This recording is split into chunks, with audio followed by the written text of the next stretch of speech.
Good morning. As we're approaching Rosh Hashanah, I was thinking about the different names of the holiday. In addition to Rosh Hashanah, it's called Yom Truah, the day of the blasting of the shofar. And that makes sense. That experience of the shofar is so powerful. Standing in the sanctuary with over 1,000 people, everyone's silent, waiting for the blast. And then those blasts, they literally pierce your heart. And there's this flood of emotion. And as soon as all the blasts are finished, there's a sigh. People are hugging, people are smiling, the chatter and the noise of the community erupts. And we're not going to have that this year. But I noticed that in the Torah, this day is also referred to as Yom Zikaron Truah, the day of the remembering of the blast of the shofar. How is it so odd that something that's so significant we're supposed to remember? And that's the case, because on Shabbat we don't blow the shofar. And so many times in the cycle of our years, Rosh Hashanah occurs on Shabbat. And so we just have to remember the sound, the feelings of the shofar. And then in the Musaf service of Rosh Hashanah, there's a section called Zichronot, and that is also associated with blowing the shofar. Those Zichronot, those remembrances, are quotes that we remind God of how God has been merciful, kind to us. We are trying to evoke God's chesed towards us at this time. And the last one that comes from the Haftorah on the second day, Haben Yakir li Ephraim. Ephraim, my precious little child.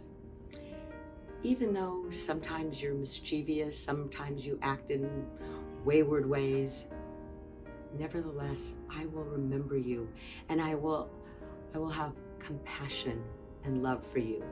So as we're thinking about this year of Chesed, I'm thinking about memory and how important memory is in our ability to act and behave with Chesed, with compassion, with grace, with spiritual generosity.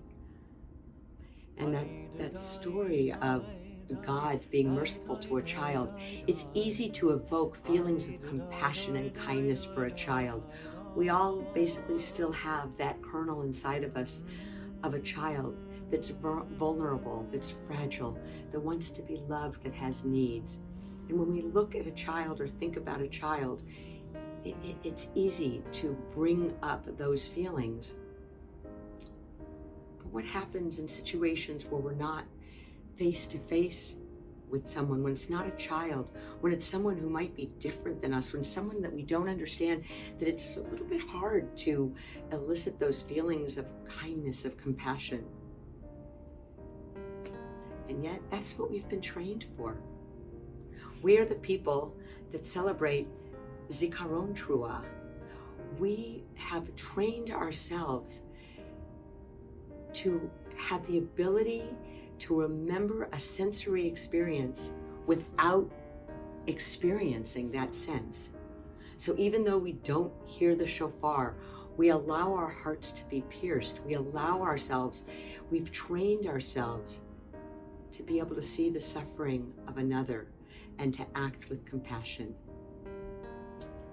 Because in addition to each one of us having that vulnerable, fragile kernel, we also have incredible strength, incredible abilities to act with love. I've seen it from so many of you during this time. We all have. We've seen you reach into your own heart memories of what you need and to offer it to others. so grateful to all of you for all the love and compassion, for the chesed that you've shown this year and that you continue to show. I'm grateful to be part of this community. I wish you all a sweet, healthy new year. Shana Tova Umetuka.